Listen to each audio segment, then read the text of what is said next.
નમસ્કાર દર્શક મિત્રો, તાપી જિલ્લાના સમાચારોથી અવગત કરાવતું સમય ક્રાંતિ ન્યૂઝ બુલેટિનમાં વિગતવાર સમાચારો નિહાળો.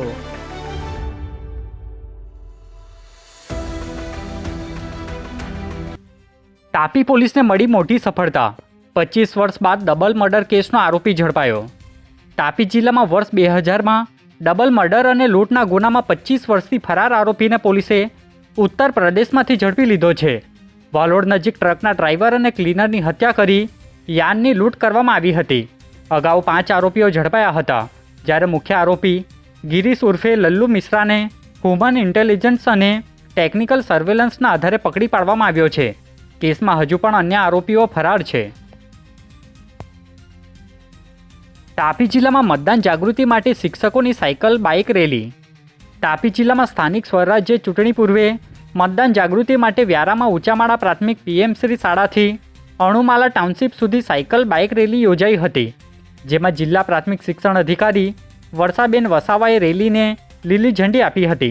આશરે 100થી વધુ શિક્ષકોએ પ્લેકાર્ડ અને બેનરો દ્વારા મતદાનનું મહત્ત્વ સમજાવી નાગરિકોને પ્રેરિત કર્યા હતા. વાલોડના બુહારી હાઈસ્કૂલ સામે ઠાર કાર સાથે જોખમી સ્ટન્ટ કરતા ચાલક સામે પોલીસે ગુનો દાખલ કર્યો.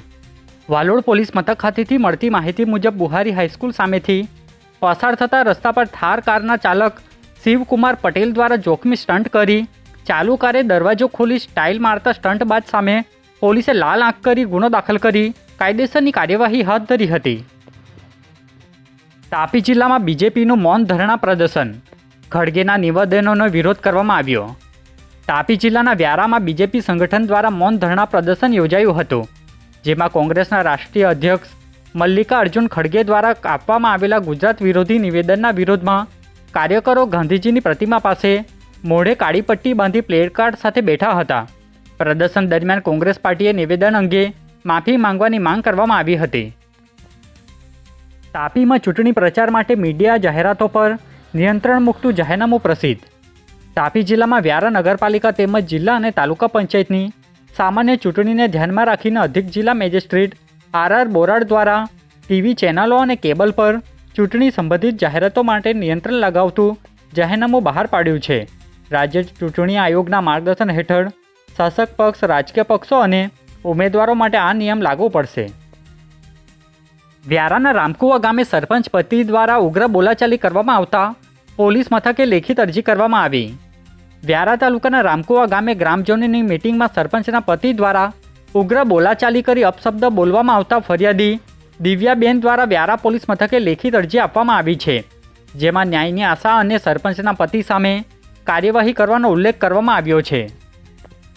તાપી જિલ્લાના સ્પર્ધાત્મક પરીક્ષાઓએ સીસીઈ ભરતી પ્રક્રિયા સામે અસંતોષ સાથે વિરોધ પ્રદર્શિત કરી કલેક્ટરને આવેદનપત્ર આપ્યું. તાપી જિલ્લાના વિદ્યાર્થીઓએ સીસીઈ ગ્રુપ એ તથા ગ્રુપ બી ભરતી પ્રક્રિયા અંગે વિદ્યાર્થીઓમાં અસંતોષ જોવા મળ્યો છે અને વિરોધ પણ નોંધાયો છે. ભરતી પ્રક્રિયામાં પારદર્શક બને તે માટે એમસીક્યુ ઓએમઆર પદ્ધતિ અપનાવવાની માંગ સાથે વિદ્યાર્થીઓએ જિલ્લા કલેક્ટરને આવેદન પાઠવ્યું છે.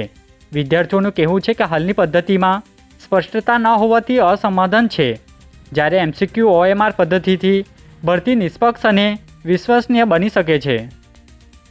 નિઝર તાલુકાના દેવાડા સહિતના ગામોમાં કમોસમી વરસાદ પડતા ખેડૂતોની મુશ્કેલીમાં વધારો. તાપી જિલ્લાના નિઝર તાલુકામાં આજે વહેલી સવારે કમોસમી વરસાદી ઝાપટું પડ્યું હતું. વરસાદ પડતા વાતાવરણમાં ઠંડક પ્રસરી ગઈ હતી, તો બીજી તરફ કમોસમી વરસાદને લઈ ખેડૂતોમાં ચિંતા જોવા મળી હતી.